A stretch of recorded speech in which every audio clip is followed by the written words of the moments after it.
പോലെ എന്റെ കുടുംബവും. അച്ഛേ, എന്തുകൊണ്ടാണ് ഈ യൗസേ പിതാവിനെ ഈശോയുടെ വളർത്ത പിതാവെന്ന് വിളിക്കുന്നത്?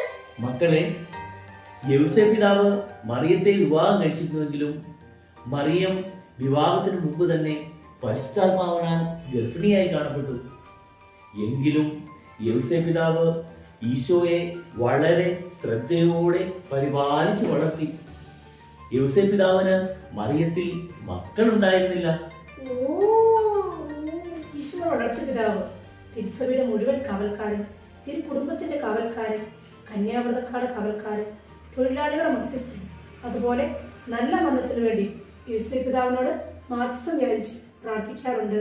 ഉന്മേഷം സ്വീകരിക്കാനായി തിരുകുടുംബത്തിന്റെ പാലകനായ വിശുദ്ധ യൗസേ പിതാവേ, ഞങ്ങളുടെ കുടുംബങ്ങളെയും കാത്തു പരിപാലിക്കണമെന്ന്